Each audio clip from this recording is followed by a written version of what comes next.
Assalamu alaikum and good afternoon to you all in Pakistan and guten Morgen to Peter in Germany and welcome to this session on diabetes prevention. It's a unique session as you know, currently there is a COVID pandemic, but we already know that there is a diabetes pandemic as well.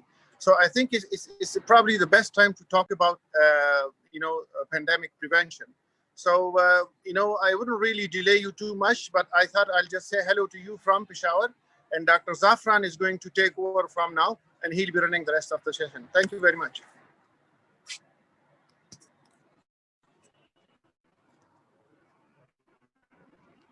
Thank you very much, Dr. Arshad. Hope I'm audible to everyone. First of all, I should introduce myself. My name is Dr. Zafran. I'm one of the fellows on endocrinology and diabetes.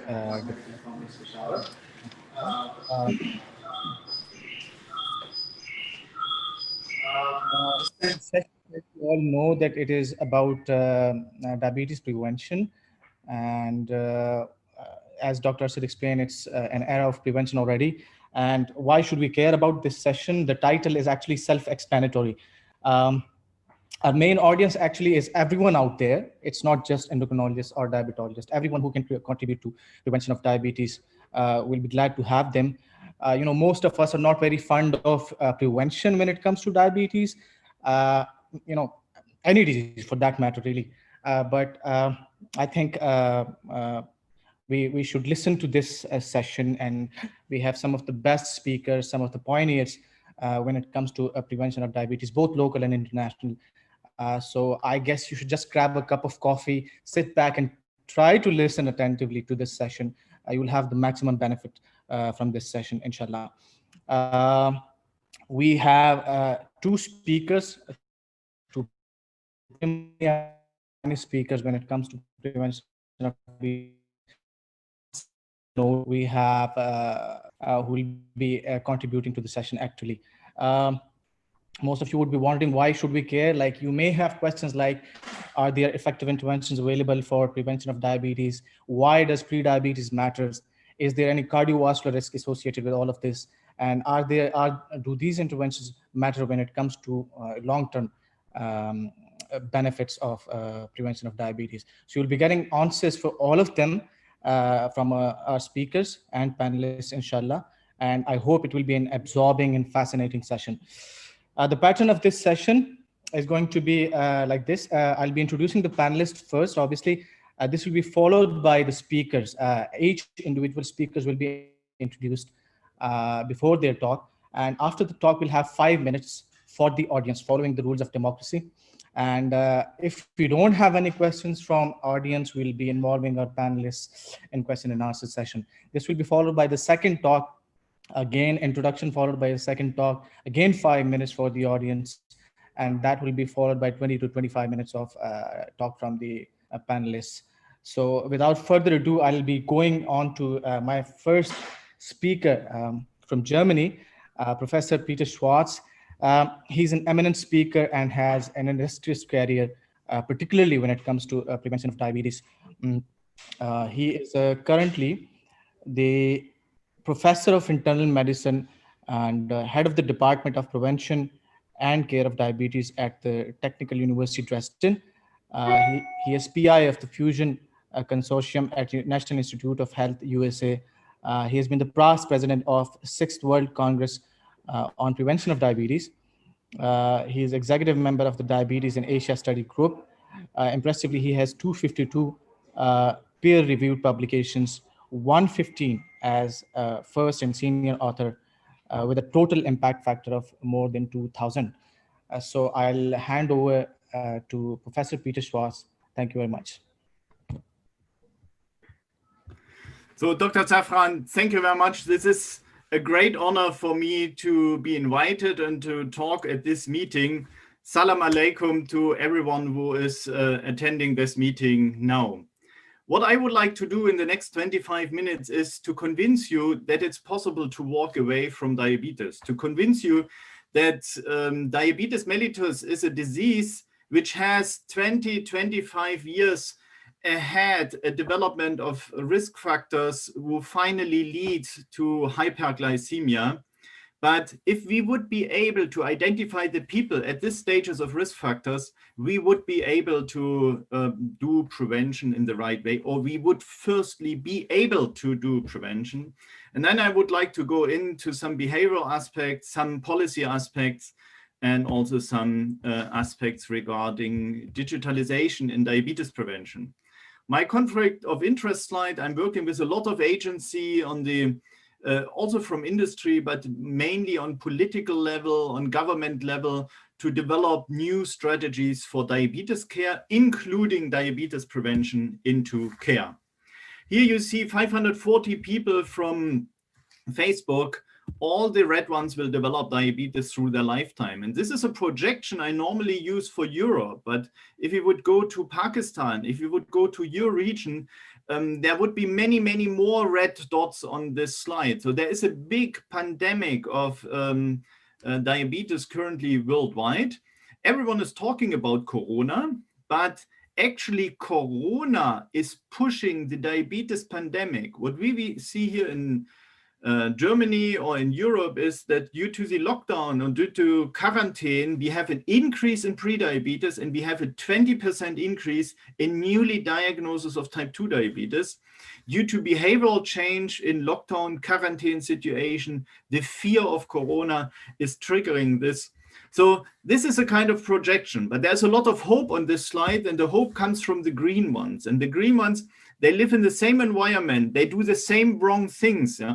I apologize for what I'm saying. There are maybe female use the anti-baby pill, like to eat a tiramisu and drink a glass of white wine. I apologize for mentioning the wine, but this is something what is a big, big risk factor here in Europe, because this is the one-way road into developing liver fat. And today we know that the liver fat is triggering enormously to gain diabetes risk, associated also with other risk for chronic diseases. But the green ones, what I want to mention here, they have all these risk factors, but they never get diabetes. So the green ones are the secret answer of how to prevent diabetes in our environment we are living in.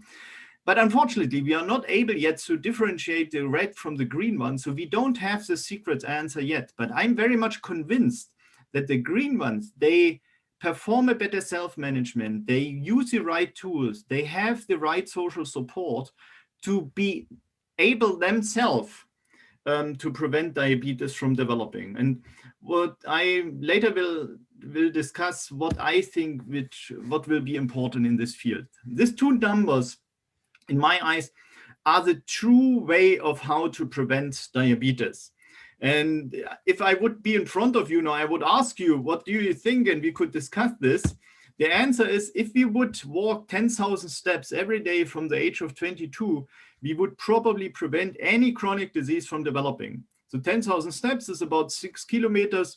And if you look into the muscular physiology by walking 6 kilometers or 10,000 steps a day, this is what makes diabetes preventing. But it's becoming actually better with the 1,000.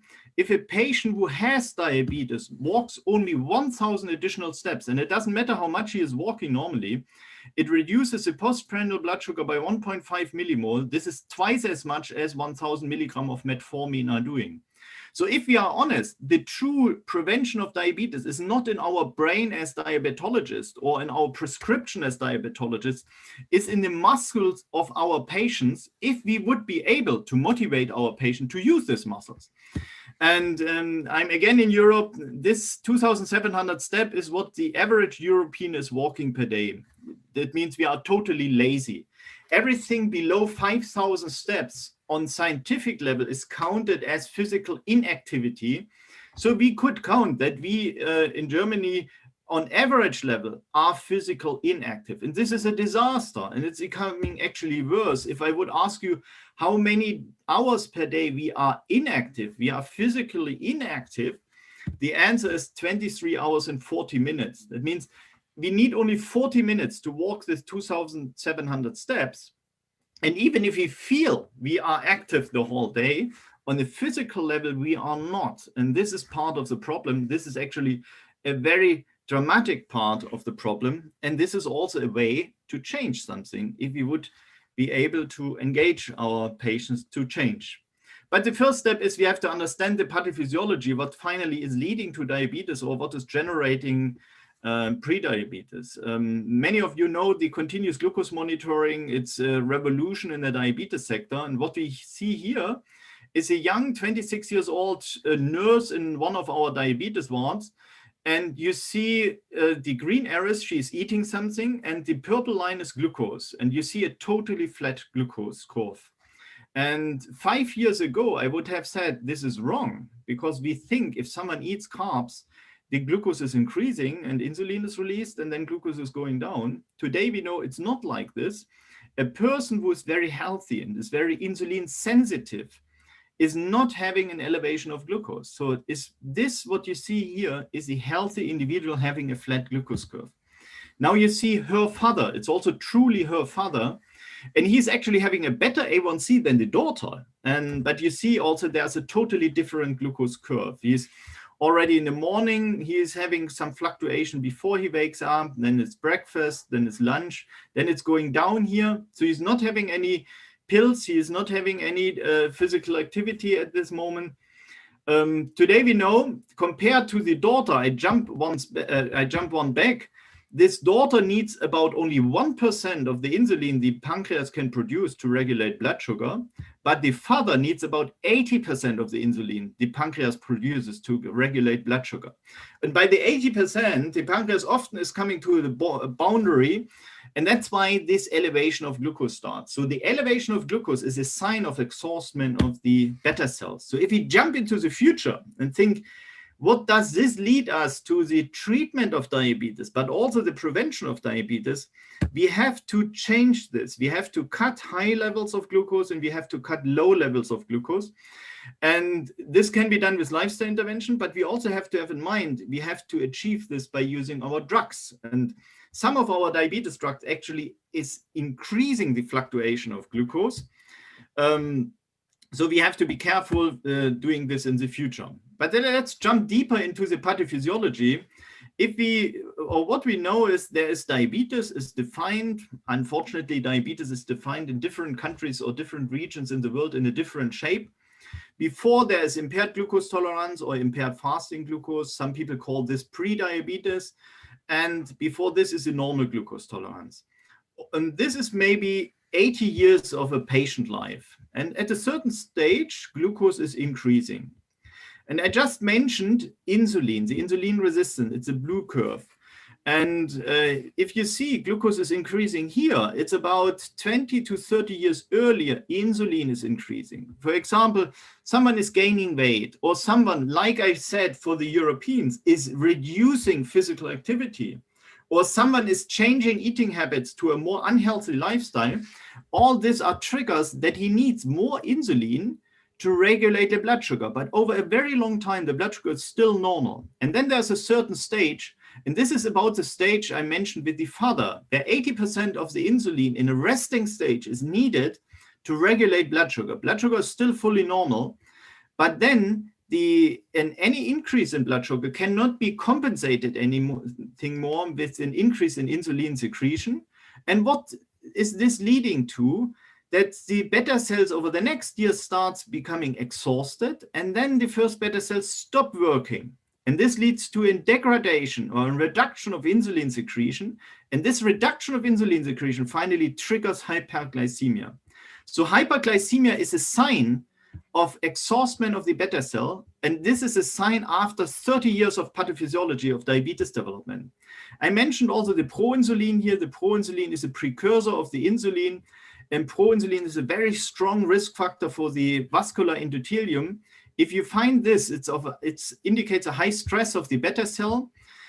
All this is triggered by the visceral fat, so the accumulation of fat below the muscular layer in the abdomen, and on cellular level triggered by the release of free fatty acids. And today we know an additional very important trigger is the hepatic fat. And you see here the time where the hepatic fat increases is the time where the stress of the beta cell increases, and the insulin resistance is about at 60 to 70%. And this, in my eyes, is the most important metabolic stage to perform successfully diabetes prevention, because we can revert all three. We can revert visceral obesity, we can revert insulin resistance, and we can revert hepatic fat content.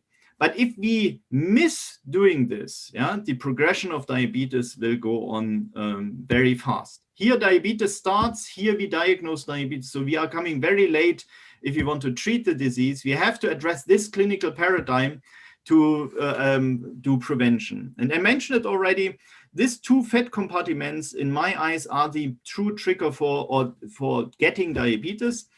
The visceral fat is all the fat under the muscular layer in the abdomen. It's not the fat you can touch between two fingers on your body. This is subcutaneous fat.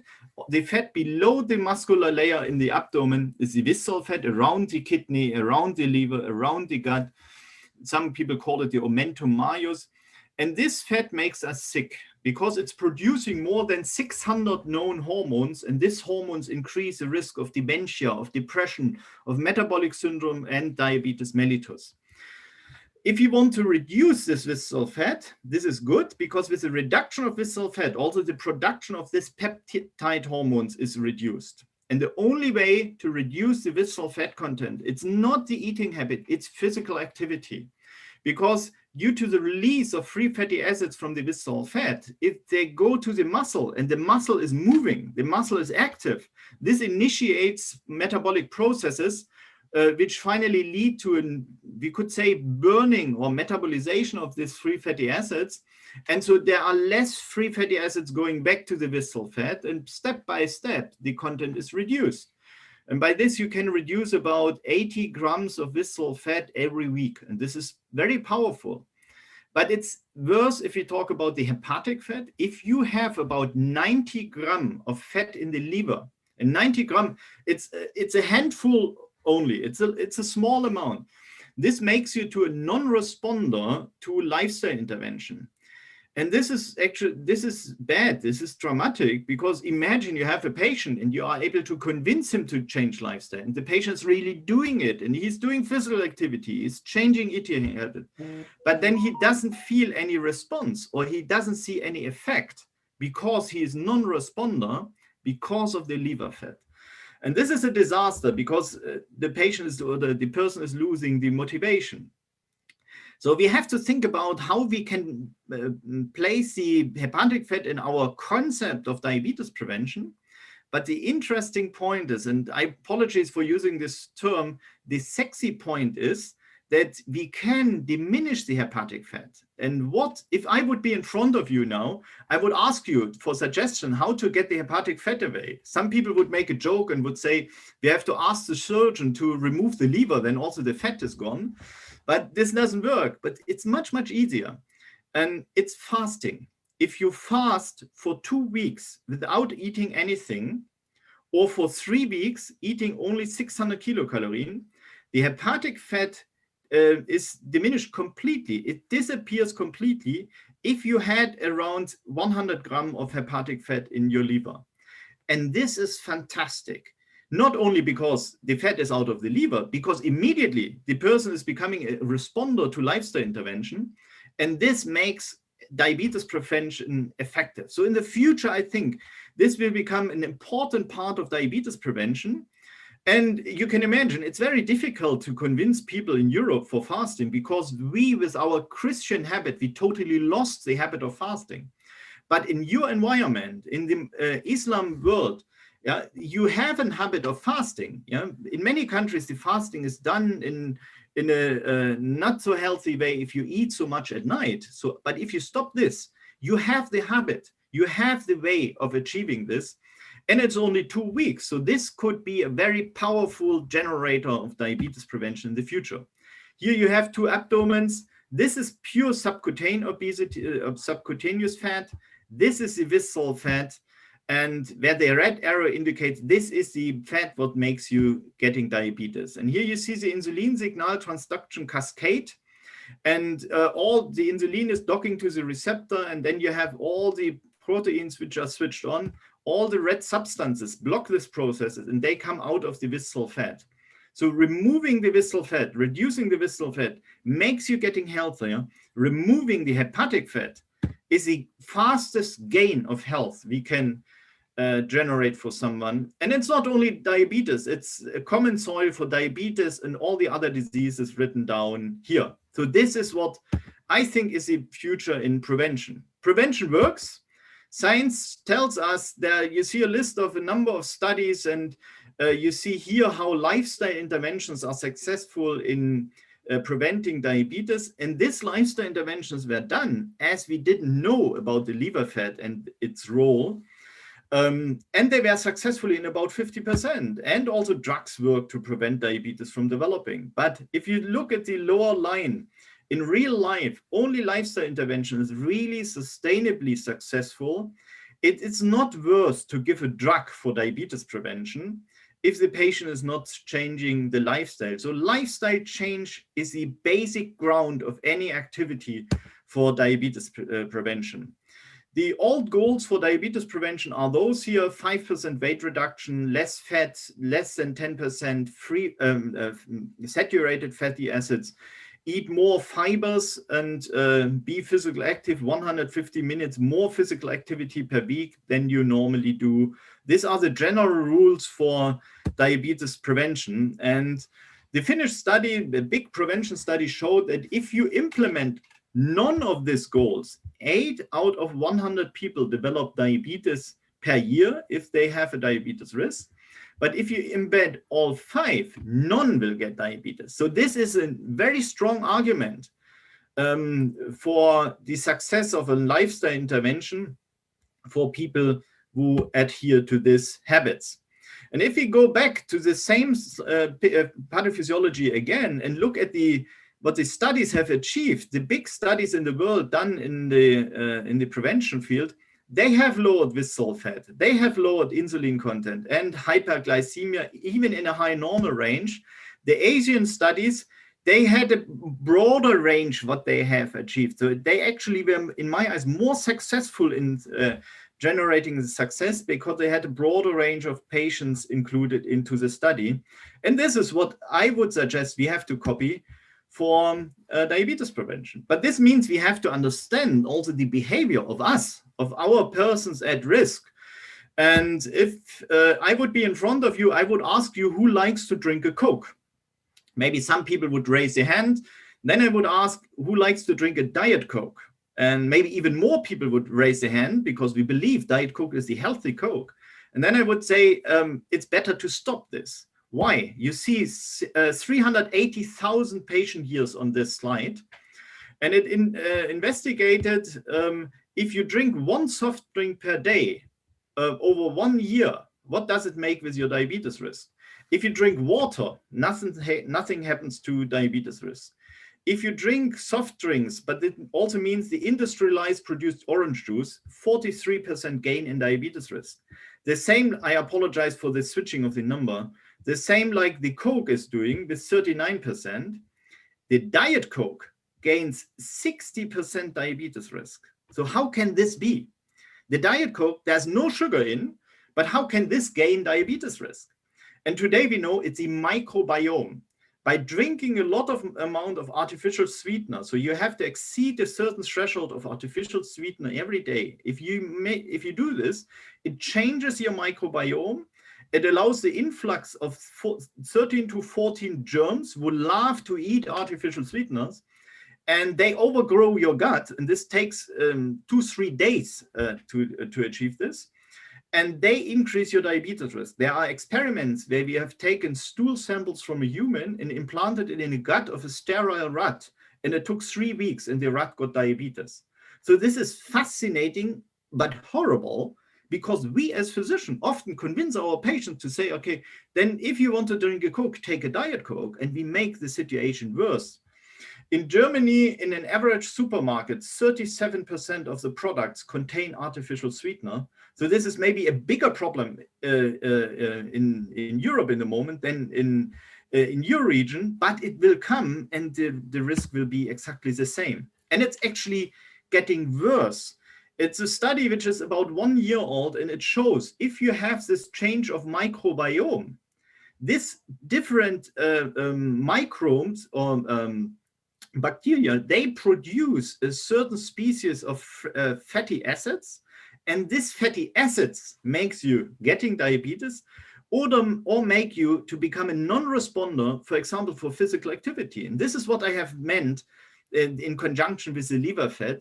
This is the trigger how, due to the produced fatty acids, the individuum or the physiology becomes a non-responder to physical activity, and with other fatty acids also for the eating habits. So this is what is the disaster in getting diabetes, but it's a disaster we can change and we can make a difference. Unfortunately, this is still today our lifestyle. And if even those, and this is a picture I have made in Pakistan, if even those are copying our lifestyle, it's not so easy to change lifestyle.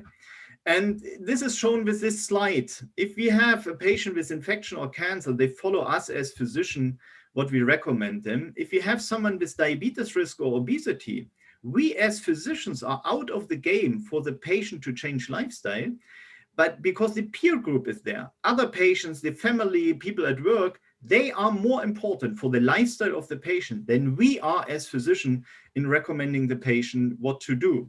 And when are we changing lifestyle? It's only if we feel a gain in quality of life. And how long? It has to be present within 1 to 2 days that we feel we have an increase in quality of life to adhere to a change of lifestyle. But this is known.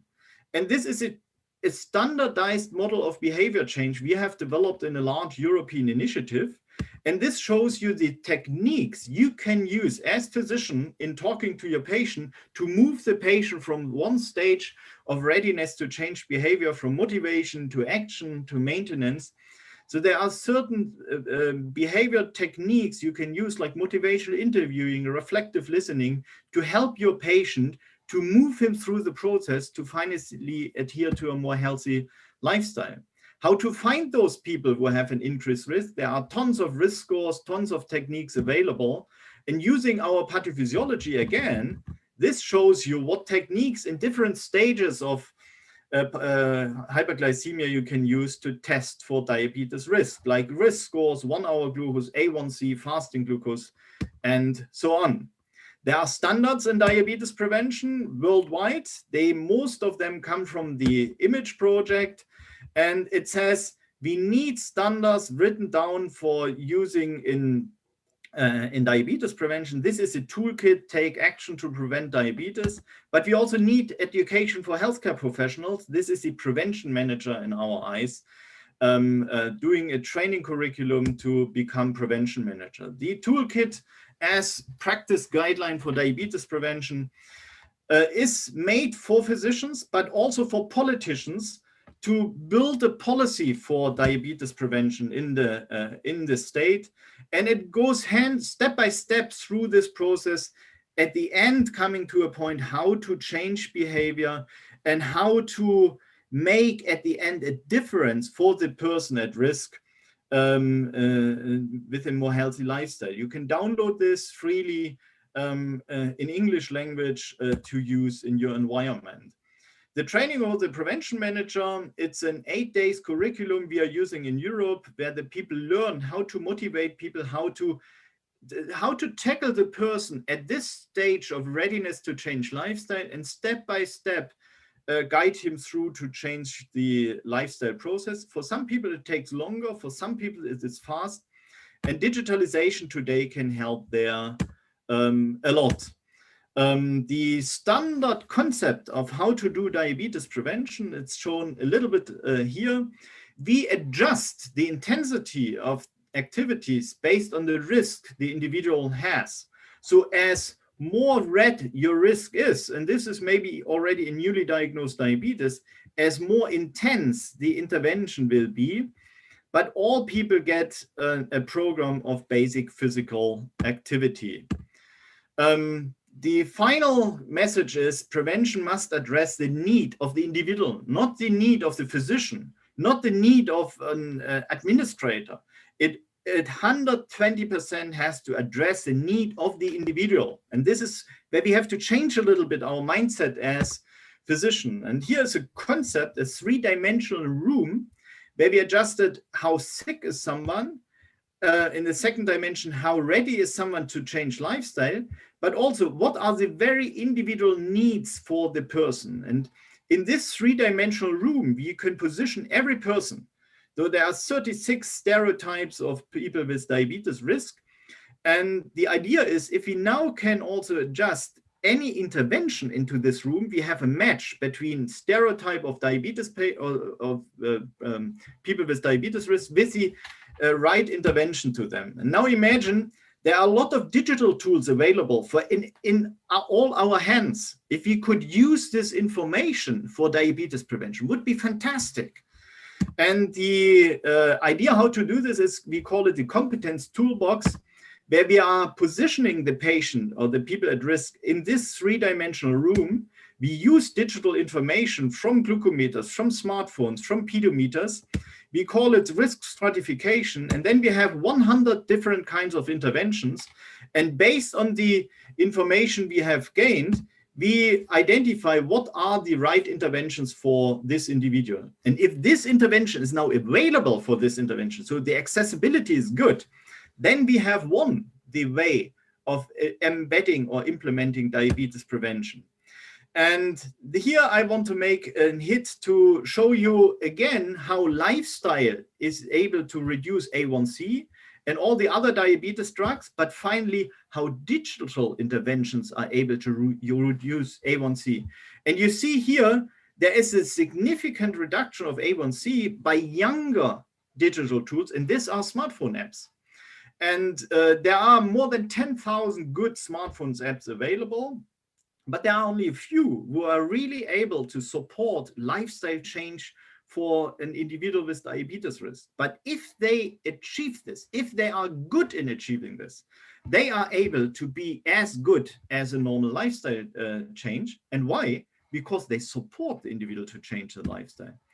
And here's an example of 2 smartphone apps we have developed for diabetes prevention using different tools how to go ahead. One is a more educational programs, one is more a gamification aspects. Both of them are paid by this government in Germany for people with increased diabetes risk. And this is a success story in diabetes prevention if the people can use it, because the accessibility of smartphone apps is nearly 100% if they are free of cost and the government or the health insurance is paying for this. At the end, I want to make a short input into policy development, because this is the final missing step and for diabetes prevention. And I always say we are very late in policy development if you really want to prevent diabetes, because many policies we have actually support an unhealthy lifestyle. We are, if you're honest, we are living in a toxic food environment if we look into the supermarket, what is available there. So I think a policy supporting diabetes prevention must be disruptive, but must focus on a shared responsibility between all of us in the healthcare sector. And one could be a liability of the food industry for the food products they are producing, a liability for adverse health effects. So it's the same like we have for drugs. We could use this also for food products, especially for the big companies. This would have an immediate effect that unhealthy food would increase in the price, and we would have the same effect like in some countries for taxes for food.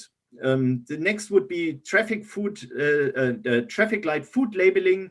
We have in Germany from the beginning of next year. This is a very good way, even consumers with a low health literacy, to support them to buy or to shop the right products. And currency for health. Imagine if you walk or if you shop healthy products, you gain points or you gain tokens, and you can use these tokens again to shop, but only healthy products would increase the liquidity in the healthcare sector. And this is something which is relevant for the European side. It makes no sense that treating diabetes is tax-free, but doing prevention, you have to pay taxes on it. From a health point of view, it doesn't matter. And let's look in this big brand companies, and this is an internal analysis. I think this is a signal that I have to stop if Dr. Safran is indicating. here it's shown if Coca-Cola internally thinks what kind of changes in the sector will be very likely to materialize and what kind of business impact they have. And what is this think? What they fear most is taxes on food items or food products. So I will leave this for you to discuss this. Is this finally enough? Of course not. Don't forget the 10,000 and the 1,000. I repeat this slide because this is what everyone can do. Actually, every one of us can do to do diabetes prevention. We can be a good example for our patients. 10,000 is what is evidence-based. A pedometer helps to achieve this. If you use a pedometer for every day and you watch 3 times a day on the step count, at the end of the month, you walk 3,000 steps more than at the beginning of the month. But these are 31 diabetologists in Germany. Only one is using the stairs. All the others are on the escalator. The airport in Doha, the airport in Munich, the airport in Dammam in Saudi Arabia at diabetes congresses. We are not a good example for our patients. So think about it, be a good example. Don't forget the 10,000. Let's use all our knowledge, all our intuition, all our energy, and all our passion to work together to finally walk away from diabetes. Thank you very much. Shukran. Thank you so much, Professor Peter Schwarz, for such an elaborate and intricate talk. Before we move on to the next talk, I'll quickly have some questions from the audience. Dr. Tajammul Rahman asked, excellent data presentation. She says she wants to get your opinion, Dr. Schwarz's opinion on the relatively new concept of personalized fat threshold, like meaning we all have different visceral fat threshold, which has potential to cause beta cell damage. Yep.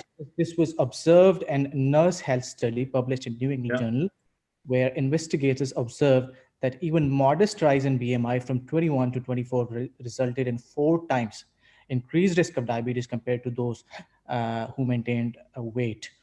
So her question is to know about personalized fat threshold and what significant. I think this is completely right, but we don't fully understand this concept. I'm personally totally believe that if I say 90 grams of fat in the liver is this threshold, that this is actually wrong.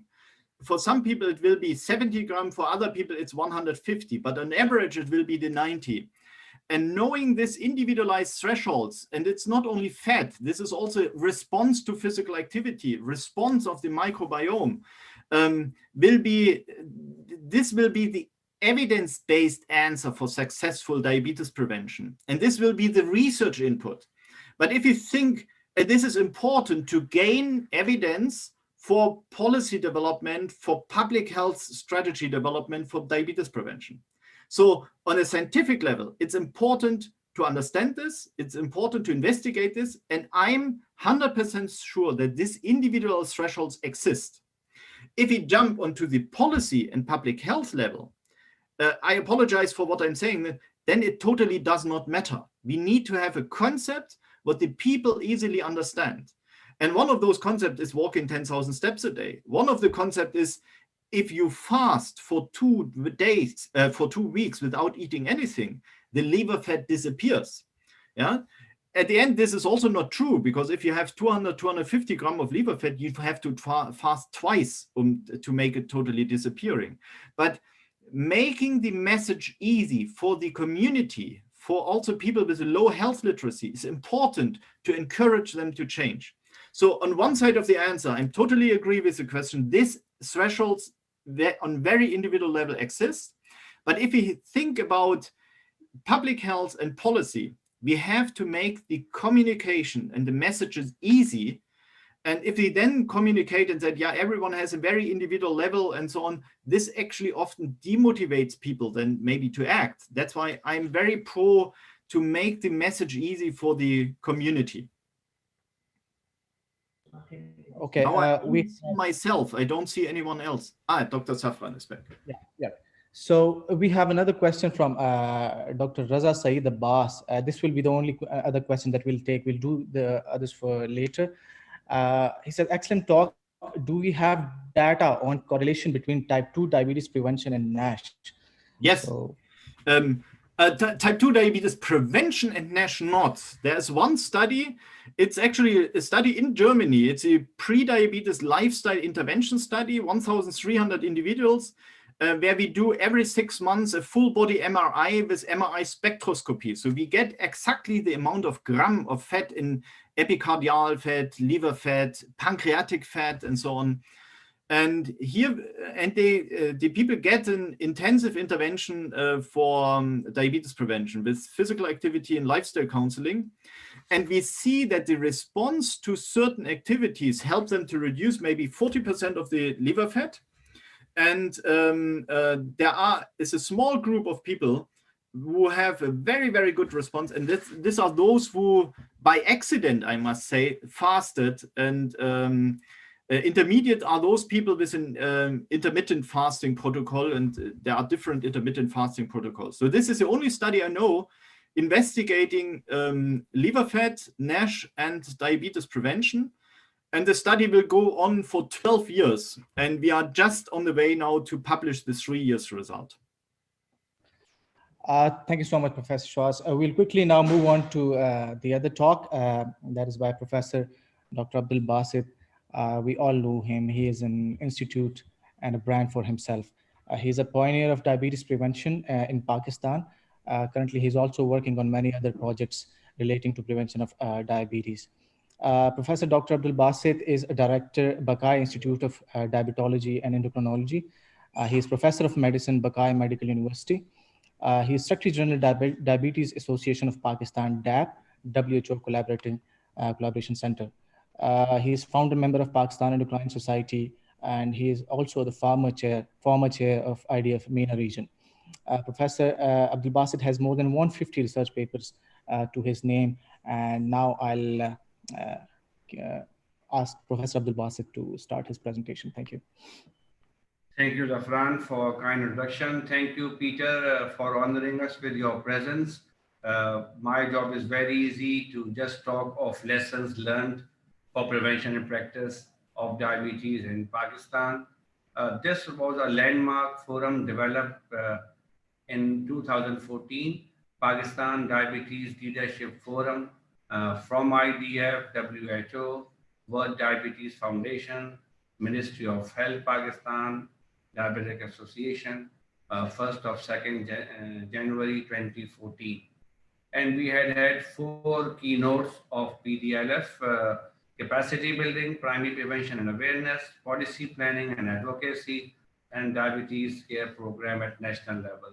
So I'll be elaborating today on primary prevention. What my talk will be is comprising of 3 parts. What has been done, i.e. pre-PDLF era, what is being done, i.e. post-PDLF era till today, and what needs to be done, which is from now today onwards. So let's talk what has been done before 2014. So we Prof. Shera and his team, which had diabetes at that stage of 11% plus and pre-diabetes of 9.39%. We then looked at metabolic syndrome.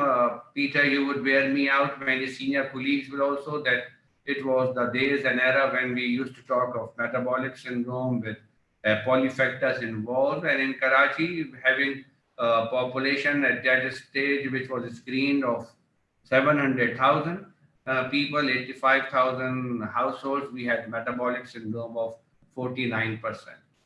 So we then tried to look into the temporal changes. So these are Balochistan area, hub area, 16 villages we went into. And we went in 2002 and 2010. And what we found that diabetes and IFG and obesity and hypertension all have increased tremendously. And in 2010, we were also able to have their lipid factors checked and look for the BMI, which are also out of scale. Then we come up with an idea, let's look at a younger generation. So we looked at a group of 15 to 25-year-old, again for the same period of 2002 and 7 years down the line. And in them, we found that obesity tripled, smoking habits worsened tremendously, and the family history of diabetes, because of higher incidence and prevalence, went more than double. So then we said, okay, let's look at school-going children. So a study was done in Karachi in schools of 8 to 10-year-old. Very difficult study to conduct because of it more taking bloods, etc. And what we found is that as the arm fat of the children grew higher, their cholesterol, their triglycerides, their LDL, insulin resistance, all went berserk and higher. And the main reason which turned out to be was soft drink consumption and less consumption of vegetables and fruits. So we wrote to the ministry that high prevalence of obesity and associated factors need immediate actions. Then we went to say that, okay, are we catching the right window, or shall we look into the birth weight and the intrauterine milieu if we really want to make a change? So we had this GIFS study with European Union, 8 countries, 17 centers. And again, what we found is that, yes, birth weight does matter at that stage. We, as part of that program, was able to develop this calendar, which had beautiful messages for primary prevention. Pair of shoes, green, weight 60 around, waist circumference, and it all starts from birth. Then with Arshad Hussain, who is the president-elect IDF, we went for the intervention study in Pakistani population. As Peter, you have shown that Indians and Asians had better impact of lifestyle intervention. That was confirmed by us as well.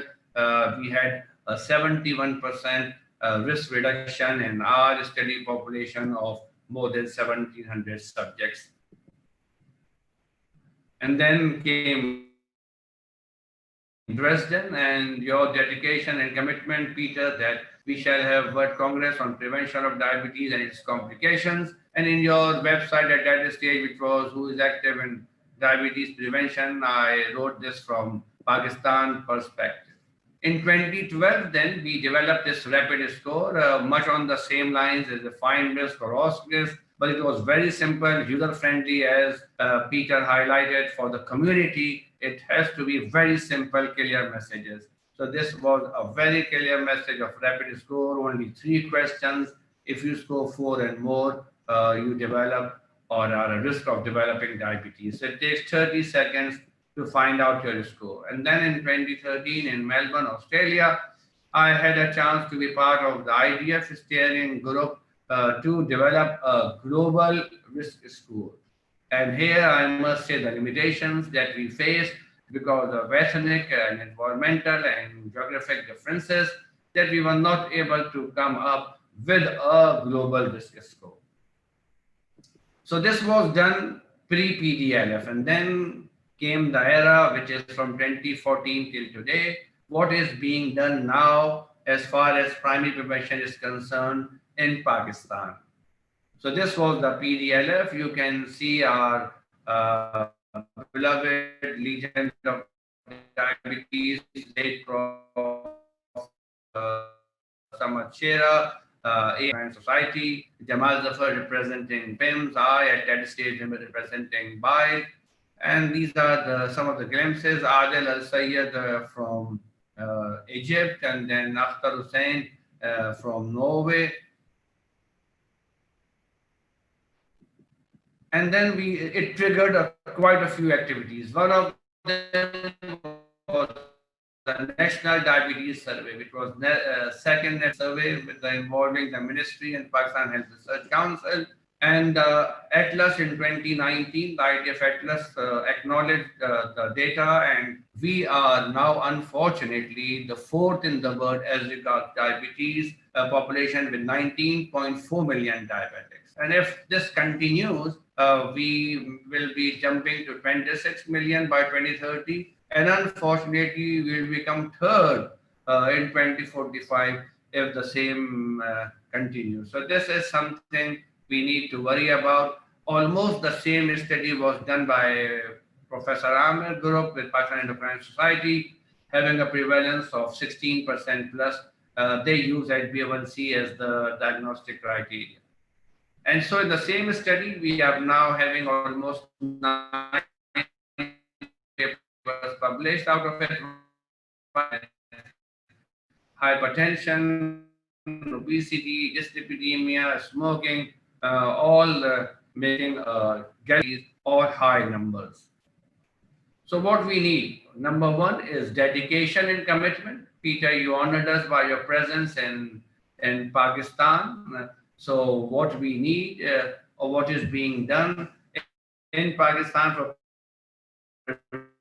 prevention, we need dedicated people for the cause, public awareness walks. This trend has started thanks to people at BI 23 years ago. We started these public awareness walks, a concept of involving celebrities, and we are very grateful for people like Wasim Akram who are almost dedicating their life for the cause of diabetes, involving political will. And as you said, that it has to be from the start. So ministry is now on board or is being taken time and again on board for prevention of diabetes. Word started and is growing up rapidly in Pakistan. So is the usage of media and the coverage of programs have tremendously increased, involving the young adults, involving South Asian Federation Societies of Endocrine, young adults being told about healthy life, which has been in the previous talk by Peter, the time, the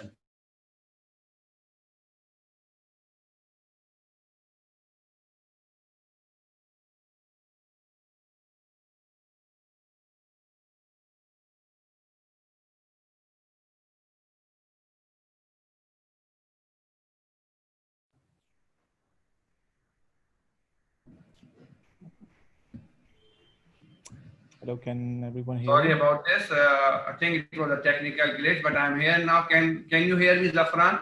Yes, sir. Now carry on. There was a glitch a bit. Yeah. So this advocacy group being led by Ghaffar does span Pakistan activities through diabetes champions, and is also like BT Zindagi from Sana.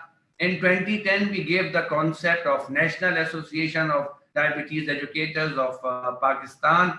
This is to involve multiple stakeholders apart from or including doctors, other healthcare professionals into diabetes care. The NADAP then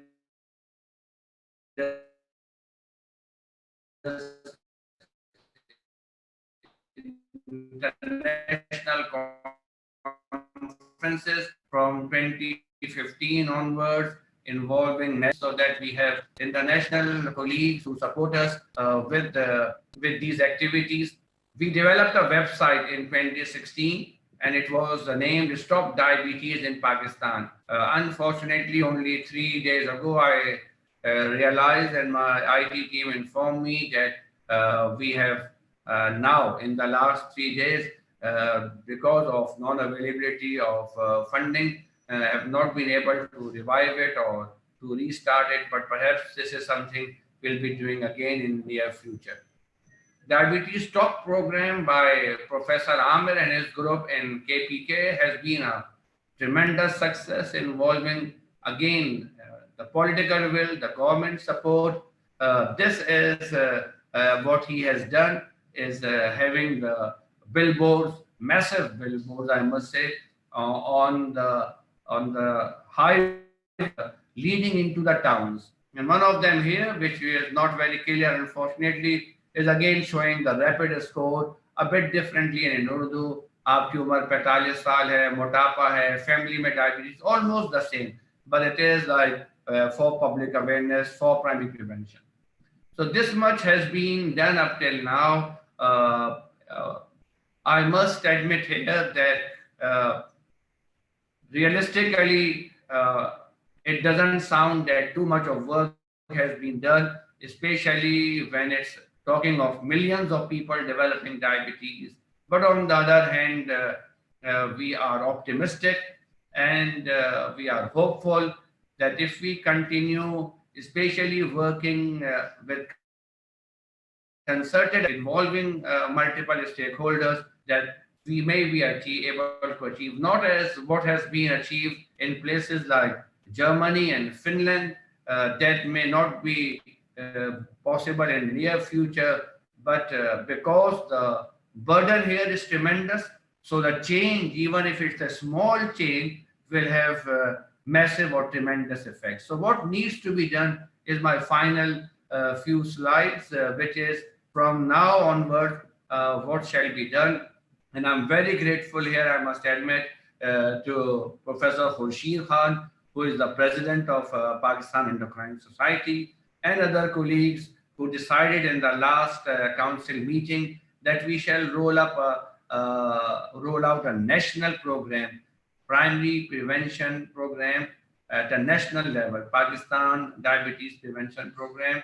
And I feel honored that I have been given the task, along with Professor Arshad Hussain, who is our chairman of this session, and a core team to start writing this program, which is right now a provisional draft. Some of the future plans it shares is like networking. We need to have multiple stakeholders, community leaders, politicians, religious scholars, educationists, etc. on the same boat. This is the panel. Amir is also there with us as an advisory expert. Hopefully tomorrow in the council meeting, our president will be sharing the draft with the rest of the council, which will come up with some suggestions, plus minus, to improve the implementation plan and the document. So the primary objectives, as I said, of this Pakistan Diabetes Prevention Program is to launch a nationwide campaign. And it has got secondary objectives, which, as our colleague has already highlighted, must be concentrating on the nutritional status, must be talking of intervention strategies, must involve awareness programs, considering education material development. And I have already requested Prof. Schwarz that please help us out once the final program is decided and approved by the council. Please help us out in getting the things rolled out with literature, with your successive. Thanks, Peter, for thumbs up, because again, I would say here that as the magnitude of the burden is huge, even a drop of a success here will be enormous, and we'll be talking of change in millions. Apart from networking, more important, or one of the other important concept, is raising awareness. Raising awareness through media, through various platforms. And this what we did in, but only very minimally, is that we requested Pakistan Telecommunication Authority to send messages through cell phones. I must admit here that in Pakistan, right now we have nearly 100 million mobile SIMs being operated. Massive number. So why not we can use it for health messages? I requested the ministry in the month of November, like we had in October, a breast cancer campaign, like for the last few months we had coronavirus answering messages. You ring a phone and they will say, please take care of corona and the epidemic, wash hands, etc. In October, they started saying, take care of the breast cancer. Now, breast cancer mortality in a year is less than diabetes mortality in a month. And we requested, but failed, that the Telecommunication Authority could take our request further. But this was only a minimal success story that a mobile company, Telenor, agreed to disseminate our risk score, and we were able to send 1 crore, 10 million messages across the country. But that is not enough. We all know mobile messages, they are there for a while in the memories and then slip out. So it has to be repeated messages, repeated enforcements. But this is how we need to involve. This is what we have done at Bakai. All mails being generated from the institute, which are more than 100 a day. You must have seen ADA mails, which by default are having this concept: are you at risk of developing diabetes? Please find out. And the third aspect of this national program shall be lobbying and health policy making, which is important, whose importance cannot be overemphasized. I must say that here, because the health has been revolutionized to provinces level, KPK is leading from the front as regards health policy making, especially diabetes and NCD, thanks to Prof. Amir and his group. Punjab, I suppose, is the next. We in Sindh and Balochistan are waiting for the best days to come. But this is important if we need to have a national program to have lobbying and health policy making. Here, I must say that when it comes to policy making, we are not bad in making documents. In fact, we may be one of the best in making the documents, like this National Action Plan being made in 1995. And since then, every 3 to 4 years, we get a document coming out. And it says there from the start that population-wide screening for high blood pressure and diabetes and dyslipidemia is recommended. But whether it is implemented or what are the hitches or the barriers, what are the challenges, we are hopeful in future by having a nationwide campaign to address some or a few of them. And this is what we need to convince our authorities, that nationwide cost-effective screening will be like investing millions to save billions. And final is monitoring and evaluation. Unless there is monitoring and evaluation, we cannot know our success quantity or quantify the success. We are suggesting that we shall have surveys repeated every few years' time, knowledge and attitude surveys as well at the same time. Policy changes, may they be smaller, but it has to be done. And we have recently developed Diabetes Registry of Pakistan. And Professor Arshad Hussain, who is part of this group which is developing the program, has suggested that in the Diabetes Registry, we shall add on pre-diabetes at the same time, which we are incorporating. We have spoken to Sindh government yesterday and day before yesterday to give us a chance to have a provincial screening and adding pre-diabetes as part of the Diabetes Registry. Here I like to, and again, congratulate PES for their initiative, congratulate Peter Schwarz for his commitment, dedication, devoting his life for this cause. Thank my team and the group which has been helping me out. I also would like to give special thanks to Professor Arshad, who has been bearing me out for these last 2-3 months in developing this document. Dr. Asma and Nazish, my colleagues, who are helping me out, Amir and Khurshid for their advisory, and looking forward that this program rolls out in the country. Thank you all for your attention. Thank you so much, Professor Abdul Basit, for talking about the practical and implementation related strategies when it comes to prevention of diabetes in Pakistan. And I hope you get through all those obstacles and get done with it. We have a few questions piling up from the audience, but before I move on to those questions, I will say don't go anywhere. We have a bit of academic discussion awaiting from our panelists. First of all, it's Dr. Osama Ishtiaq. He's a consultant diabetologist and endocrinologist. He is the head of department and consultant endocrinologist, Shifa International Hospital, Islamabad. And he's assistant professor of medicine, Shifa College of Medicine, Islamabad.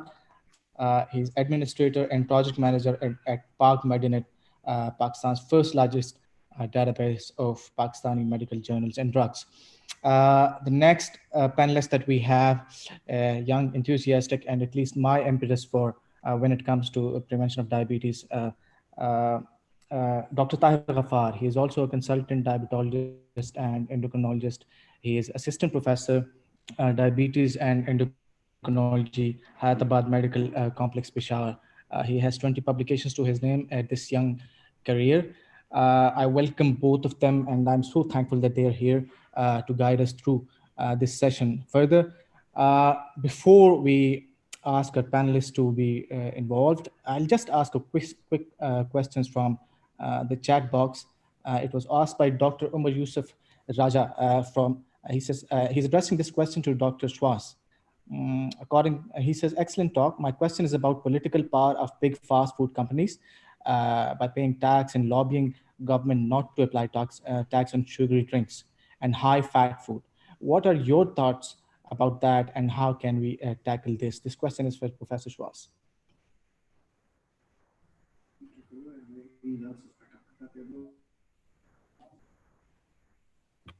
I apologize, I didn't switch on the mic. It's a very simple question, but there's no easy answer. Our experience is it makes no sense to fight against the big companies because they are much stronger than we are. But I always say we are more clever than they are because we have the evidence, we have the understanding, we have the science on our side. And for example, the food labeling strategies, we had in the past a food labeling which was very evidence and scientific based, but you didn't understood. Now we have a color coded from red, yellow and green on each food item. Or the rule says each packed food item has to have this.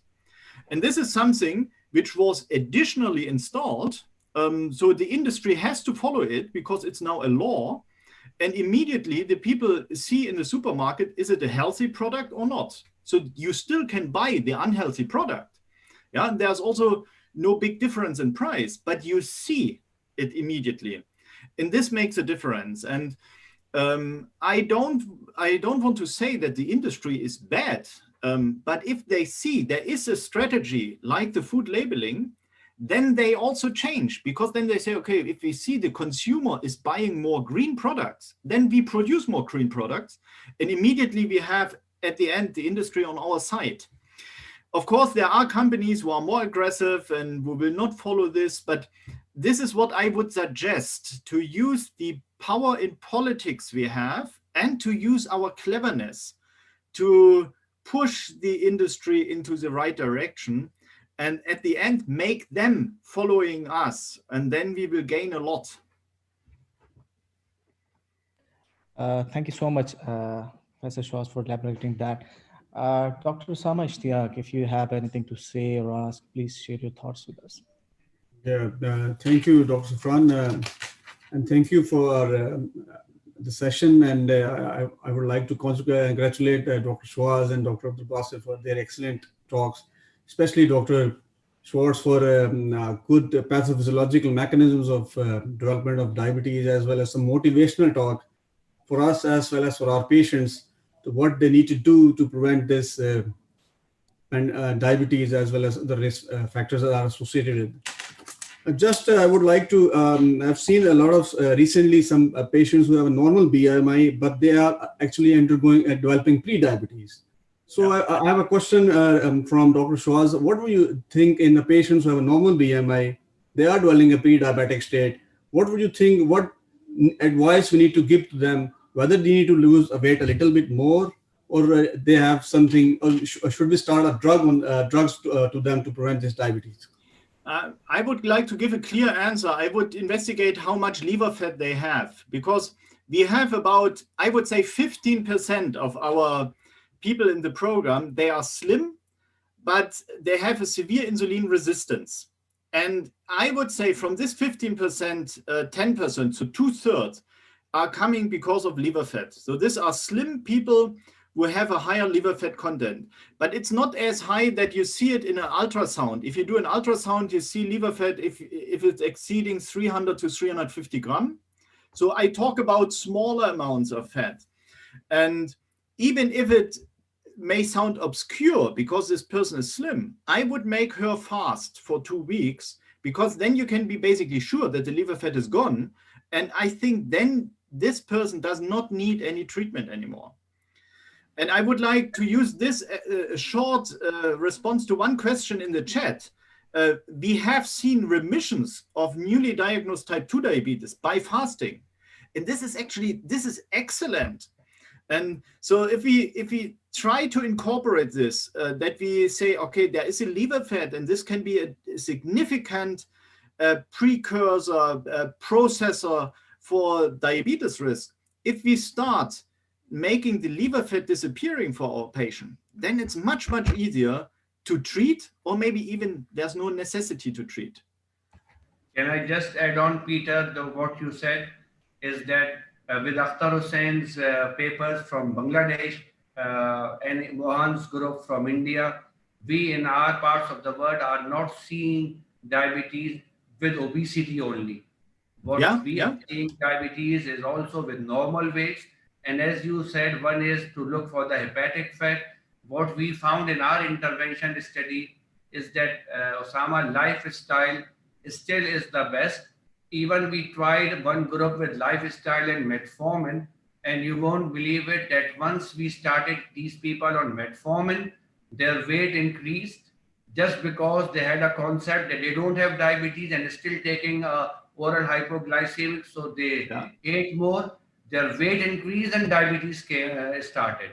And for the other point as regards remission, Roy Turner and Mike Lean have done this direct study in UK as well, which is again getting popularity, that he is starving them on intermittent fasting or fasting, all helping out in reducing the hepatic fat, will reduce your patient's risk of developing diabetes. Yeah. May I add shortly something to what Professor Abdul Basit has said? With the liver fat studies, there are 8 studies investigating liver fat in diabetes patients yet with the fasting. And there was also an investigation regarding intermittent fasting. But with the intermittent fasting, you cannot totally abolish the liver fat, but you can reduce it. And with the 2 weeks water diet, I always call it, you have a good chance that you totally abolish the liver fat. So in my eye, the most healthy lifestyle in a person who is having significant diabetes risk with insulin resistance is fasting for 2 weeks strictly, and then go on with the intermittent fasting. This is probably a very good healthy lifestyle. And Peter, by fasting, you mean nothing apart from simple water. Is that right? Or tea or coffee allowed? Black tea, black coffee, without sugar, without milk. Is this allowed or no? So fasting means 0 calorie fasting. That means no sugar, no fruit juice, nothing like this. And I also would say no coffee, because coffee contains also a lot of toxic substances. In Germany, the people also recommend no black tea. But I did the fasting myself for 9 times after the studies came out, and I always drink black tea. So in the morning, I need my black tea, and then I go on with 5 to 6 liters water per day. But this is beside physical activity. I think this is a very strong activity to fasting. And Dr. Osama Ishtiaq, coming back to you, if this person you mentioned will not fast, then I still would recommend her to focus on physical activity. But I would have the tendency 70% to recommend her the fasting and 30% only physical activity. One thing I would like to add to here, that you need to do it yourself first, to become an example first, and then you show to the patients that what I have done, you can do it yourself. Yeah. I did it as I heard the first studies regarding the abolishment of the liver fat. Then I said, okay, this is so fascinating. This is the fastest gain of health we can generate for someone. And I must say I was very critical, because fasting in my environment is is not seen, or in the past was not seen as evidence-based medicine. So the physicians ignored fasting. And the data about the liver fat was so good that I said, okay, I do it once for myself. Maybe I never do it again, but I want to try it once. And I put myself on the MRI scan. I did a big lab, and it was so convincing. And today we have in my environment more than 1,000 people who did the fasting. And I would say 98% are totally convinced. And so I will not say that fasting will solve all the problems with diabetes prevention, but especially if it's related with liver fat, this is the way to go. And we could argue if someone has no liver fat, then maybe intermittent fasting would be enough. But to test for liver fat with an MRI spectroscopy is very expensive. So you could use the fatty liver score is not good enough to monitor also small amount of liver fat. So I would say someone who is having an insulin resistance has a high chance to have also liver fat. We think in the German population that about 63% of the people have liver fat. So recommending the fasting, you will not harm someone, and they will think they were so successful for 2 weeks achieving the gain of fasting. It's very stimulating for the people. So we have a lot of good experience. Peter, do you recommend a simple ultrasound to measure the liver fat, or some other?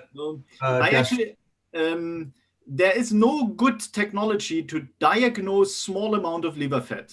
We are working with a group in Sydney to identify biomarkers who are representative for small amounts of liver fat, but there is no one yet. And that's why doing an ultrasound identifies liver fat if it's more than 300 gram in the liver. It depends on how obese is someone and so on. So this is actually already late. Doing an MRI is too expensive for, I would say, all the centers in the world. And that's why I recommend, because you are not harming anyone if they fast. Yeah, this is your habit. In the Muslim world, you have the habit of fasting. You know how it works. And for 2 weeks, not eating anything, it's not harmful to anyone. Yeah, you cannot eat for 7 to 8 weeks without having any problem regarding vitamins and micronutrition. So that's why I would be more broad with the fasting. If someone is having a risk, the first step is 2 weeks fasting with a water diet, and then go on with a prevention program or intermittent fasting. And I would say the same for newly diagnosed diabetes patient. This is not in the guidelines, but from the physiology, it would make sense. How would you bring the motivational force to do a fasting? How would you bring that actually? The interesting point is, from the people who were fasting in my environment, I would say 80% decided themselves. It was not that I convinced them or that I forced them. It was often like this, that I told them about physical activity and how they can change eating habit. And at the end of talking to them, I told them that, yeah, there's one more option. But this is maybe difficult to do. And then they asked me, what is it? And then I said, yeah, fasting for 2 weeks. And most of them jumped on it and said, okay, if I can achieve this in 2 weeks, they said, okay, this is good. This is successful. And at the end, if they do it, afterwards, it's so much easier for them also to change the normal eating habit and so on. And many of them do. So they decided themselves to do it. It was not that I forced them, pushed them, convinced them. But we are developing now also in metabolic ward, where we do the fasting for severely sick diabetes patients. So diabetic foot syndrome, severe insulin resistance syndromes. But we do it in a controlled environment in the hospital. And all this will be new information. And those people, they are forced from us actually to do it. But the people who do it at home, they decided themselves. And this is very powerful. Thank you. Thank you so much. Thank you, Dr. Osama, for your input. Dr. Tahir Ghaffar is the other participant expert panel. we are going to have some questions and comments from him as well. Thank you. Thank you so much, Zafran. It's indeed a very nice session. In the basic concept of all these things. And the second one was what we have been started to do, like Pakistan Endocrine Society in Pakistan. We are in the process of making the document, and it's ready, and it will be discussed tomorrow in this session, and probably it will be implemented after that. So instead of the haphazard approach and individualized approach, we will be having a document to work on it. So I hope Professor Peter will be happy to see that probably we are going in that direction.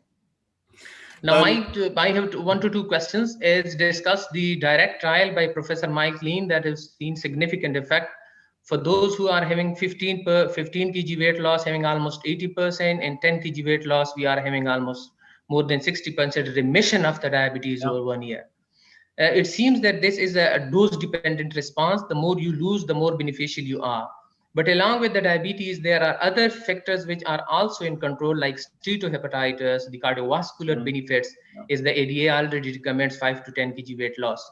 Do we have any bar for some specific weight loss, that at this weight loss we are having cardiovascular effect, and at this the prevention comes, and this is for the steatohepatitis, or it go hands in hand? Unfortunately, I must say no.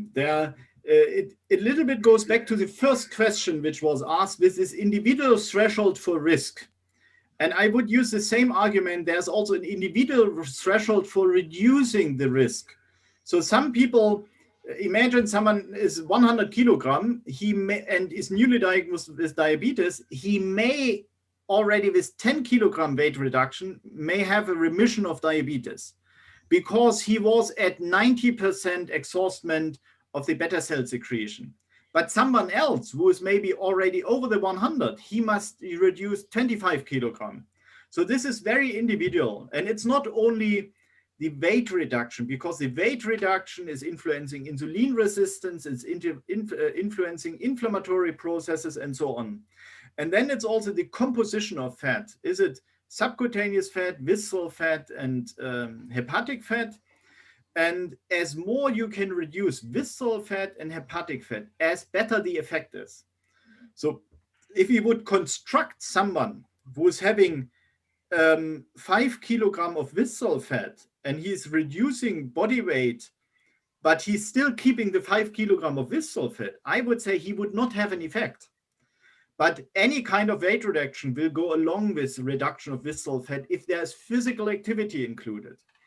And so I'm actually the same as good as I'm with fasting. I'm as good with physical activity, so daily physical activity, walking steps. It doesn't mean brisk walking. It means walking 10,000 steps a day. And if you do this and you lose weight, then there is, I'm coming back to the ADA recommendations. 7% weight reduction is a very good start. And if you achieve 7% and you don't have a remission of diabetes, then go on with another 3 or 5% to reach your individual threshold of diabetes remission. It's a nice term, individual threshold of diabetes remission. But I would like to come back what you have said in the introduction and what Abdul Basit has said at the end of the talk. It is very important to join forces, to bring the people together and to have a concept. Yeah, I'm active in many countries. Often you see there are a few people who are very enthusiastic, but everyone is doing what he's interested in. And so all people together are only as strong as each person themselves. But if you join your forces, if you develop a concept, a plan how you want to go ahead, and I would say it does not matter in the first instance, is this plan right or wrong? There are no wrong plans. Yeah, but if you have a plan and with joint forces, you follow this plan, you have a very high chance to be successful. But it is to have a roadmap and to join the forces and to adjust what you do on your environment. Taking something what is successful in the United States or in the UK or Germany, bring it to Pakistan can be a total failure. Maybe not, yeah, you don't know before, but you have to adjust it to the environment you are working in. So and that's why I like the plan Abdul Basit has presented with his steps, step by step. I like it a lot. This is the right way to go ahead. If I would add something, I would add digital tools. So digitalization, in our eyes, this is a passionate way to reach people. And in the past, we often had difficulties to reach people. But using the App Store is very simple to reach the people. But the construct is different. People are very, very honest in using apps. If they don't like an app, they don't touch it anymore. So we have to rethink how to make this attractive to the people, how to reach them, how to also join forces there. And I think this is something what will push diabetes prevention in the upcoming months.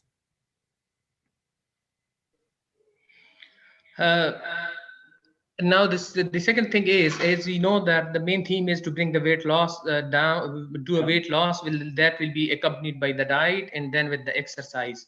And now, as you said, one shoe doesn't fit all. So there are trials on the low calorie diet and low fat diet and these things. So if you look at this in total, do we have any excess benefit of going for one or the other, like going more for the exercise part or the diet part? Do they play equal role, or the one is better than the other? This is also a very good question. And there's no simple answer again. There is no one strategy which is right for diabetes prevention. Because again, it is very individual.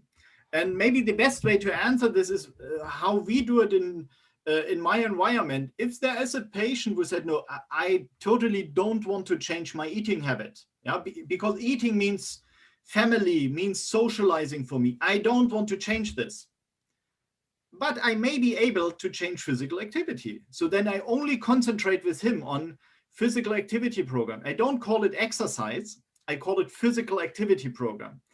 And people who say, I will not change my eating habit, but I will be successful for physical activity, they are also successful. So they maybe even overcompensate because they know if I'm physical active, then I can eat. But then there are the other people that say, oh, no way, I will not do physical activity, but I may change my eating habit. And maybe this example explains a bit. There is no one strategy which is right. There's also, even if I mention digitalization, there is no one app which will be right for diabetes prevention. We need a bouquet of different strategies. And at the end, the main point is, are we meeting the individual need of the person? So if the person says, this is the right strategy for me, then there's a good chance that the person will adhere to the strategy. And again, I would say it does not matter what they're doing. It matters that they do it every day. And if someone chooses changing eating habit, but every day, it's fine. If the other one chooses physical activity every day, it's fine. If someone chooses, I do both, it's also fine. And that's why it's very, very individual. Thank you, sir. There is a question from... I just said here, Peter, that in our institute, we have me, myself, and you must also know Professor Yaqub. We have been working together for the last 24 years, have known each other for the last 40 years. So Professor Yaqub only walks perhaps 2,000 steps a day, but he only takes 600 calories a day. So he is not diabetic at all, not overweight at all. Yeah. I, on the contrary, I say my enjoyment now in life perhaps is eating. So I eat, but then I walk for an hour or so, and we both are hale and hearty. So this is your point, well taken. Can I also address a question which is in the chat box, an important one, which is from Umar Raja, asking that, are we planning to involve different institutes, different societies in the prevention program? Because for diabetes registries, we have to have a primary involvement, especially if we are taking pre-diabetes on board. And the answer is yes. In our last core committee meeting, Professor Amir and Professor Khurshid Khan agreed in principle with me and Arshad that various institutes, various universities, primary care setups, civil societies, all shall be taken on board, and including various associations working And unless we have a joint concerted effort, having all on board. And that's why I said that yesterday and day before yesterday, we had a meeting with our provincial ministry at least, so that the basic health units where the patients are primarily presenting for various ailments, not necessarily diabetes, they shall be screened from for diabetes from the rapid score and given healthy interventions. So yes, answer for Umar Yusuf Raja is a very pertinent question, and various institutes, universities. In fact, we are suggesting Ministry of Education, Ministry of Sports, Ministry of Agriculture, Ministry of Finance, Ministry of Telecommunication. They shall be on board as well. As like Peter is sharing his story of food labels. Now we shall give this concept, and I'm glad to hear that Peter, even in the Western world, giving a food label with calories and all this, to be honest, wasn't working. But red, yellow, green works. So we shall come up in our societies, especially where the literacy rate is not as high as Germany, even not half of it. We shall be talking of food labeling, high taxation on trans fatty acids, cigarettes, sugary drinks. Morocco in MENA region have taken the lead. High taxation. So only those people who can really afford it or desperate to enjoy it, whether they lose all their finances and the monthly budget for it, they enjoy it. Otherwise, yes, this also helps us down. Very good. Very good. Okay, I think we are done for the session today. I thank you all for participating in this session, particularly our speakers and our panelists. It was indeed a very useful session, and inshallah, we hope to see you all soon in the next session and in the next conference. I'm thankful to Dr. Arshad for giving me an opportunity to moderate this session. And thank you all. I would request Arshad as the chairperson to please advise us about his comments and his wise suggestions, if that is okay. Arshad, please help us out with your advice. Yes, of course. It's a great honor for me to do so, and it was a great honor to be at this meeting here. And I hope we see again very soon again. Shukran. Arshad, please spell out. Basit साहब आपका सवाल नहीं सुना मैंने. I'm just requesting you as chairperson to conclude the session by giving some of your wise advices. I think, you know, you guys have discussed everything. There is really not much for me to say, but I thank you all really for coming to this session. It was a wonderful session.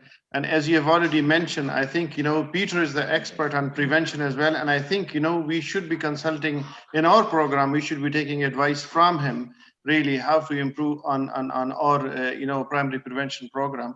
So, you know, we'll ask the Pakistan Endocrine Society, and on their behalf, if they agree, then, you know, we can, of course, you know, share the document with him, and he can give us an advice, and it'll be very valuable. And I've already, you know, 2 days ago invited him, you know, for our next maybe midsummer or annual conference, hopefully when the COVID is clear, you know, so we hope that he would join us as well.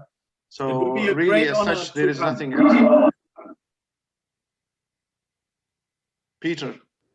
Thank you, Peter. Thank you. Thank you very much. It was a great honor to participate, and it would be a great honor for me to come next year if COVID is over.